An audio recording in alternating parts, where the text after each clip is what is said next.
your family are suddenly awakened by fire in your home. If the fire has just started, you and your family may be able to get out safely. However, if the fire has blocked off the escape route, Actually, there is little you can do but to pray as the firemen rush into the flaming house with their water hose lines and rescue equipment.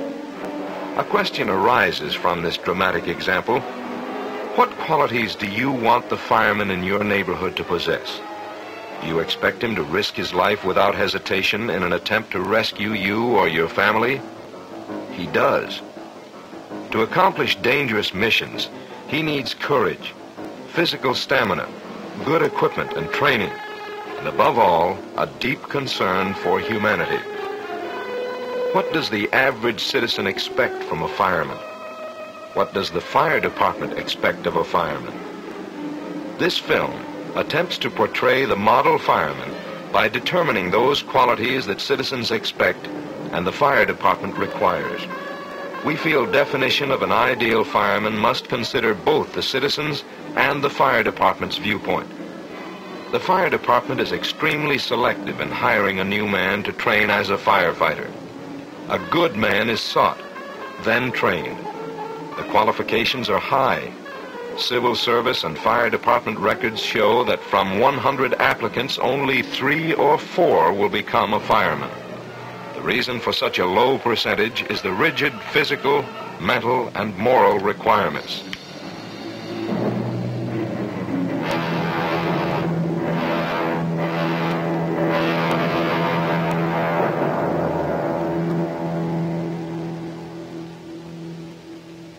The initial steps in becoming a fireman are for the prospect to apply, then take a civil service examination.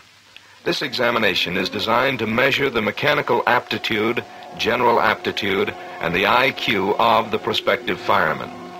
From 50 to 60% of the applicants who take this written civil service examination will fail.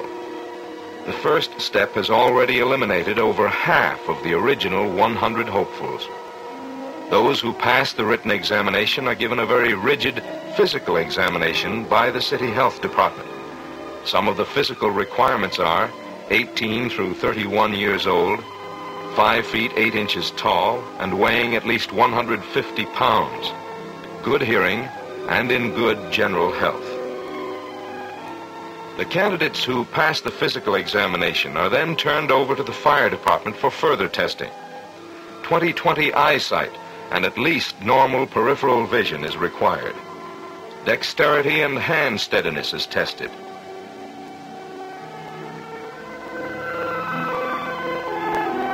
The physical aptitude test is given to determine the degree of physical conditioning and stamina.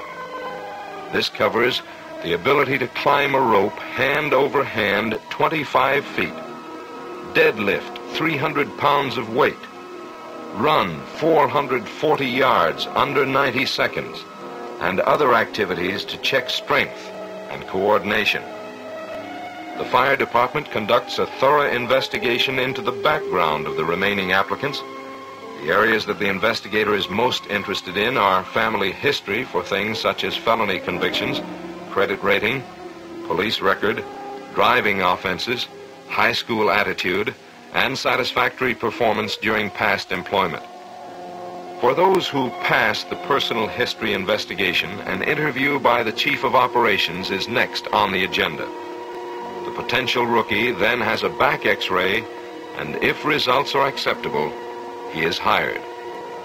It takes about 3 months from the first step of application to the decision on whether the applicant will be hired. If hired, the recruit begins a 4-month full-time training program in the Fire Academy. At each phase of testing, about 50% of the applicants fail and are eliminated. Strong evidence why only 3 or 4 out of each 100 applicants will become firemen. This highly selective system of choosing only the best qualified men has helped to give you the type man you need as your neighborhood fireman.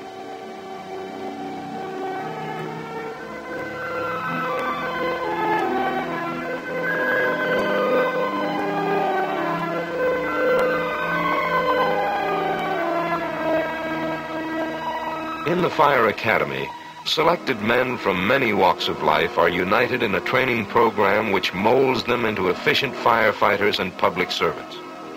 The 4 months of training consists primarily of classroom lectures and practical application of lessons in the field. Certainly a firefighter must be well trained.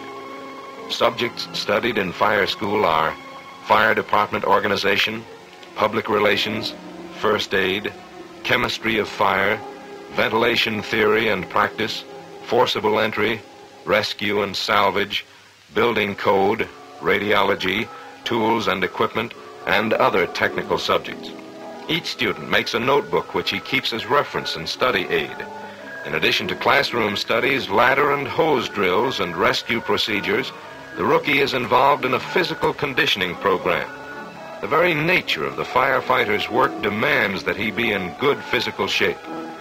Techniques of emergency removal of trapped victims or firemen from tall buildings are demonstrated at the state fair.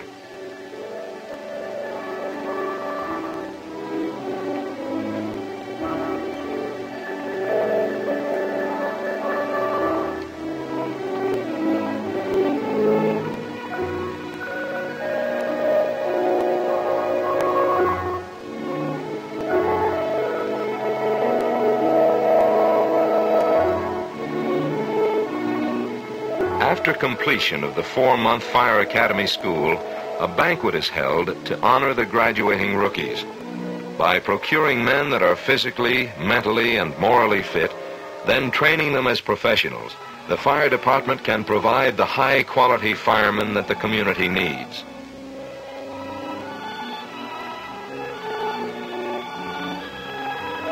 After receiving a diploma and congratulations from the chief, each man takes the department oath in which he solemnly swears to protect the lives and property of citizens, even at the risk of losing his own life.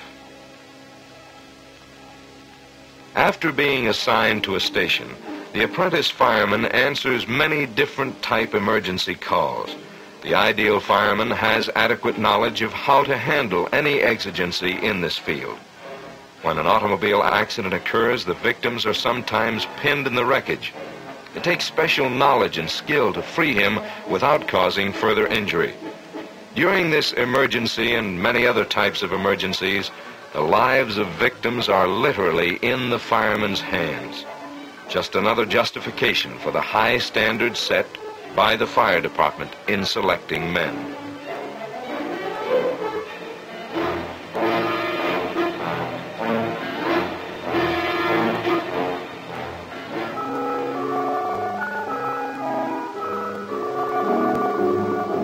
Most firemen are generous and have a deep concern for their fellow man.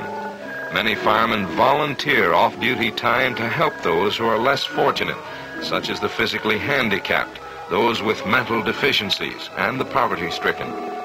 Many firemen work part-time in order to supplement their income on jobs such as painting, carpentry, hauling, and a variety of others. When an agency for children needed an addition to their building, a group of off-duty firemen donated their time and used their own tools, painting equipment, and trucks so the needed addition could be built. The firemen are not required to donate their off-duty time and labor. They do it because of the personal satisfaction derived from helping people.